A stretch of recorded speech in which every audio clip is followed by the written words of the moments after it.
Hey everybody,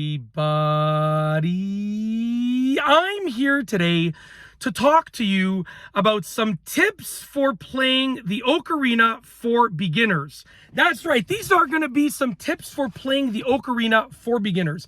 If you want to play this right here, this is an Ocarina and you're a beginner, these are some tips for you. They're going to help you sound better, play better, feel better while you're playing, just overall great tips. So there are 5 simple tips. Let's get right into it. I'm going to keep it short and sweet, so pay attention, take notes, and implement these pieces of advice. Let's get into it.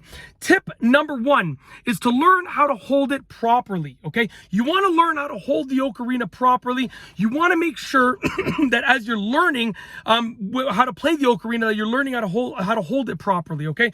So take some time and figure out the proper way to hold it so that you're not guessing, because by holding it properly, it's going to sound much better. It's going to feel much better.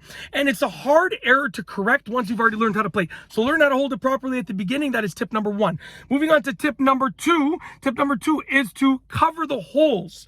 So when you're covering the holes, you don't want to cover the holes like partially. Like if you cover a hole like that, well, guess what? It's not going to sound good. You need to cover the holes fully.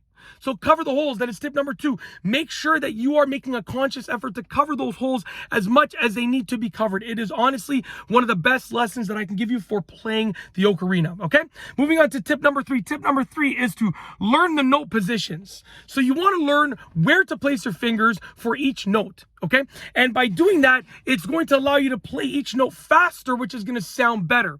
So take some time and literally just practice the note positions over and over and over again. So learn how to play C, then D, then E, then F, then G, and then A, and then B, and so on and so forth, okay? And once you learn those in order, then just say like, okay, play a G, play a C, like do them randomly, and you're going to know the notes inside and out, which is great, okay?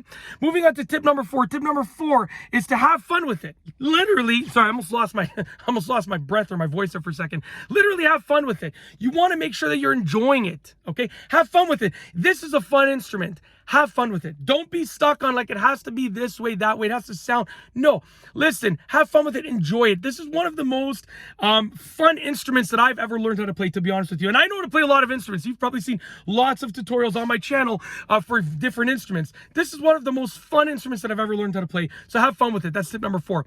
Moving on to the last tip, tip number 5. Tip number 5 is to practice as much as possible. Literally, practice is the key for any instrument, but for the Ocarina. Now, the good thing for the Ocarina specifically, the good thing about practicing as much as possible with the Ocarina is that you can learn this instrument inside and out with minimal practice. So by practicing as much as possible, you're going to learn this instrument quickly, more quickly than most other instruments, I would argue. So it's a great tip to take advantage of. And that's it. Those are some tips for playing the Ocarina for absolute beginners. Hopefully you enjoyed the video. If you like this video, please be sure to give it a thumbs up. Let me know what you think down below as a comment. And of course, be sure to subscribe for more great videos just like this one. And that's all I have for you today. Thanks for watching.